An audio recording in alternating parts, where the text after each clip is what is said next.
Imagine spending your entire youth chasing a startup dream, pouring in all your money, time, and energy, only to discover that customers never even wanted your product. Even worse, this isn't rare at all. It's actually the fate of most startups today. Eric Ries calls this the great waste. That's why he wrote The Lean Startup, to show us how to escape this tragedy. Test small, learn fast, and pivot continuously before it's too late. If you're stuck juggling hundreds of ideas or afraid you're heading in the wrong direction, this video is your telescope to see the path ahead with clarity. And don't forget to hit like, subscribe, and turn on the notification bell so you won't miss future audiobook summaries that will help you level up your finances and career. Part 1.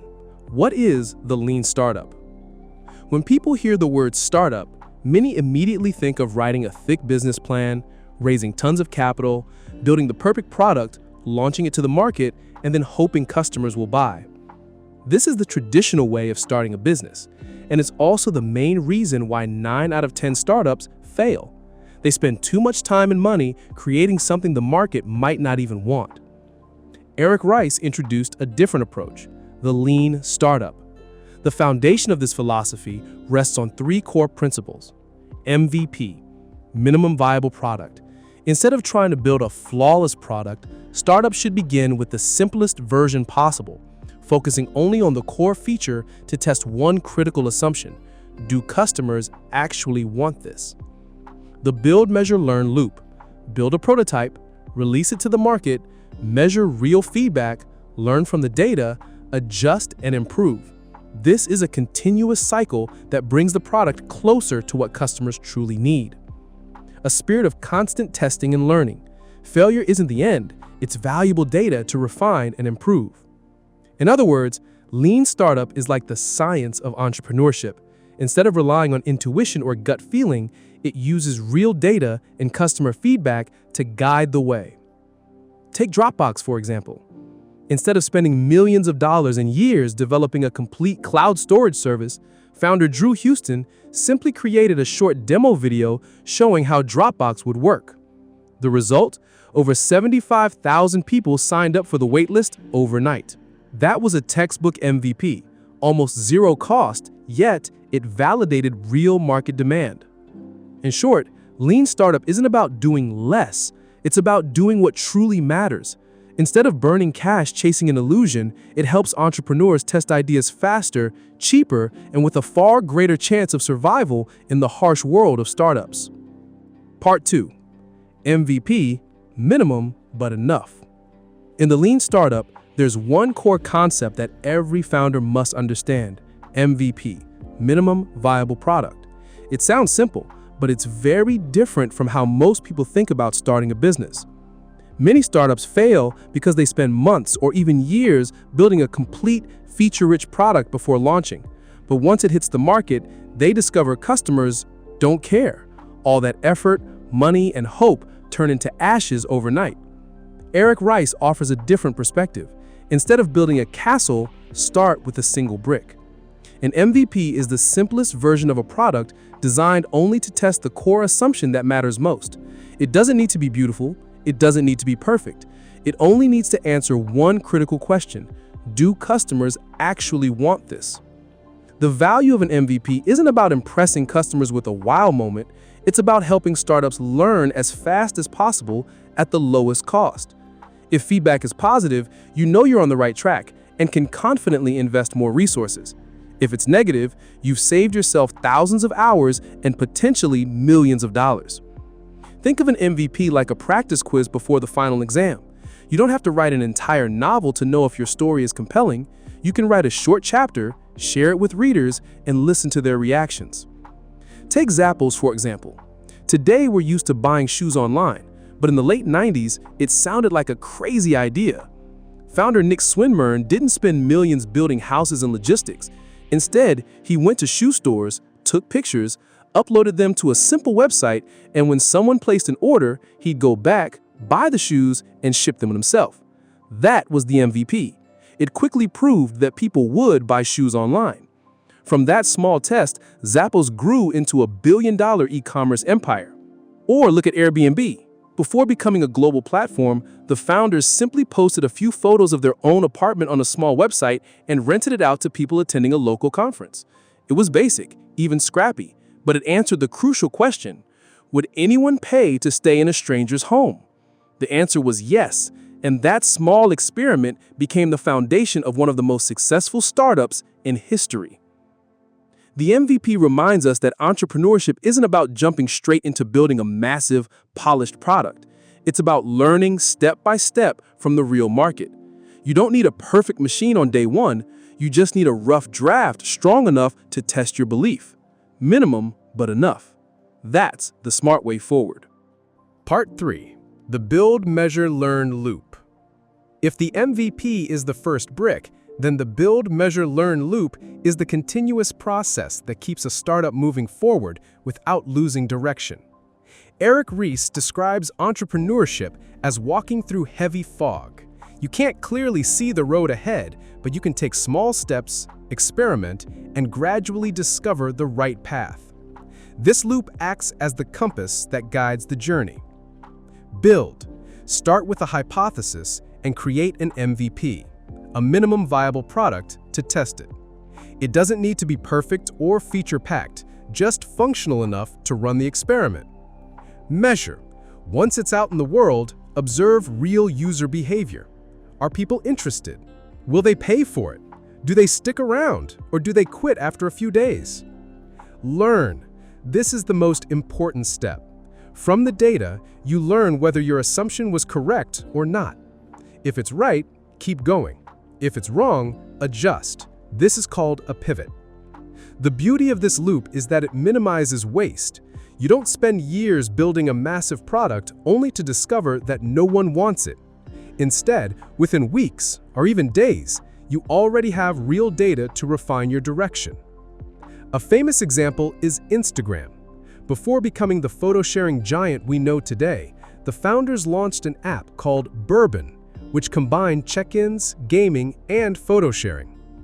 But when they measured user behavior, they discovered that the photo feature was used the most.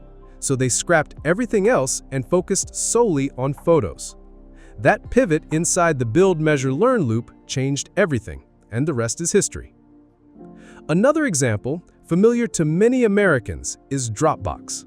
Instead of spending millions building a full storage infrastructure up front, they made a simple demo video showing how the software would work. The video went viral, and hundreds of thousands of people signed up for the waitlist. That experiment validated real demand and gave Dropbox the confidence to invest in building the actual product. The Build, Measure, Learn loop reminds us that entrepreneurship isn't a straight line. It's a cycle of testing, failing, learning, and adapting. The startups that can shorten this loop are the ones that survive and scale faster. Part 4. When to pivot, when to persevere. In startups, perhaps the hardest question isn't what should we do next, but should we keep going or change directions? Eric Ries calls this a pivot, a strategic shift in your business model based on real data and market feedback. A pivot doesn't mean giving up. It's like walking down a trail and realizing a cliff lies ahead, so you take a parallel path that still leads to your destination, only safer. The key is that the mission stays the same, the problem you want to solve remains, but your approach changes. Take Twitter, for example. The company started out as Audio, a podcasting platform. But then Apple launched iTunes with built-in podcast support, instantly wiping out Audio's market. Instead of quitting, the founders pivoted to a new idea, a platform for sharing short status updates. That pivot became the foundation of Twitter. But you don't always need to pivot. Constantly changing directions out of impatience can kill a startup. Ries emphasizes that the decision to pivot or persevere must be based on data, not emotions. If key metrics like customer retention, referrals, or revenue are improving, then perseverance makes sense. But if customers keep signing up only to leave soon after, or if revenue flatlines despite repeated improvements, that's a strong signal to pivot. Look at Netflix. In the beginning, they offered DVD rentals by mail. Obviously, that model couldn't last forever as technology evolved.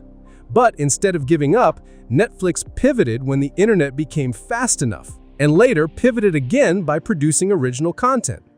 Each pivot moved them closer to becoming the entertainment giant they are today. The lesson is clear. Successful startups don't succeed because they get it right the first time. They succeed because they know when to hold steady and when to make a pivot. Part 5. The metrics that really matter. Innovation accounting. One of the biggest mistakes startups make is fooling themselves with vanity metrics. Numbers that look impressive on the surface but don't actually help you make better decisions.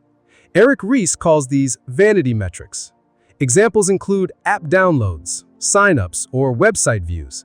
They create the illusion of success but don't reflect the real value your startup delivers to customers. What truly matters are actionable metrics, data you can act on. These are the numbers that reveal whether your product is moving in the right direction and guide you on what to change. For example, retention rate. How many people return to use your product after their first try? Customer acquisition cost. How much does it cost to get a new customer? Lifetime value.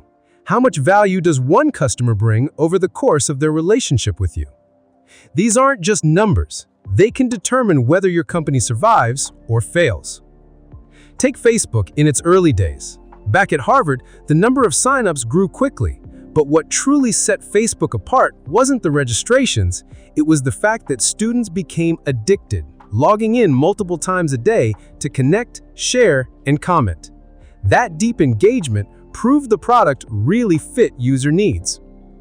Or consider Dropbox. Instead of focusing on download counts, they measured whether people actually stored and shared files. They tracked the average number of uploads per account and how often users shared with others. These metrics showed that Dropbox was creating real value and justified further growth. The Eric Ries emphasizes that innovation accounting is like a new kind of balance sheet for startups. It keeps you from falling into illusions of growth. Every number must answer the core question: are we getting closer to solving a real customer problem? The bottom line, startup success isn't about looking big. It's about actually learning, improving, and moving forward, guided by meaningful data. Part 6. The mindset of sustainable growth. Eric Ries emphasizes that a startup only has a real future when it discovers a way to achieve sustainable growth, not fake growth fueled by flashy advertising or endless fundraising rounds. Sustainable growth means a company can expand without relying forever on outside capital. Instead, it grows because customers keep coming back, they bring in new users through referrals, and the overall value created keeps compounding. In his book, Ries describes 3 engines of sustainable growth. The sticky engine. Growth happens when the product is so valuable that customers stick around, return frequently, and remain loyal. Take Mint, a personal finance app, for example. Once users input their financial data, they have little incentive to switch to another app. The viral engine. Growth happens when customers naturally share the product because it becomes more useful the more people use it. A classic case is Facebook in its early days. People invited friends because a social network only makes sense when your circle is there too. The paid engine. Growth can also come from paid acquisition, but only when the lifetime value of a customer, LTV, exceeds the cost of acquiring them, CAC. Companies like Amazon and Netflix master this. They spend money on ads, but retain customers for years with superior service, ensuring steady profitability. Sustainable growth also means ignoring vanity metrics, numbers that look good but don't reflect real loyalty or value, like downloads or signups. Instead, startups must track actionable metrics, retention rates, customer acquisition costs, lifetime value, and so on. A very relatable example for American audiences is gyms. Many gyms launch huge New Year promotions, attracting thousands of signups. But within a few months, over half quit and never return. That's fake growth. On the other hand, gyms that focus on the member experience, great trainers, a supportive community, apps that track progress, grow steadily year after year with loyal members, even without flashy ads. The lesson is clear. Sustainable growth is the true measure of a startup's survival.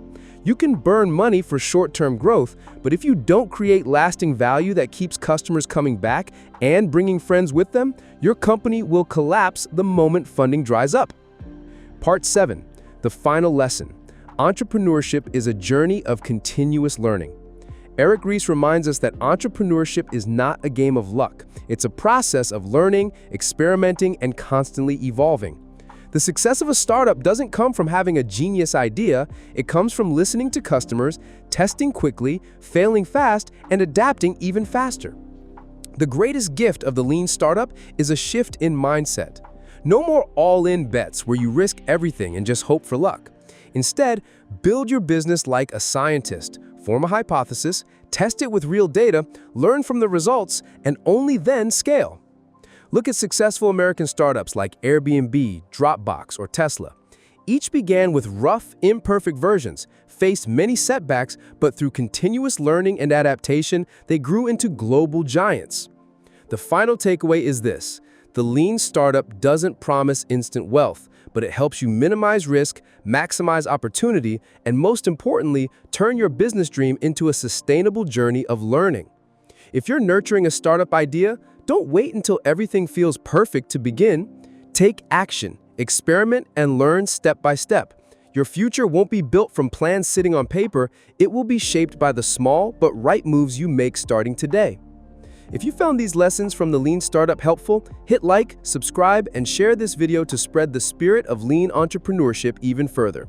And remember, your journey to building the future starts with you, right here, right now.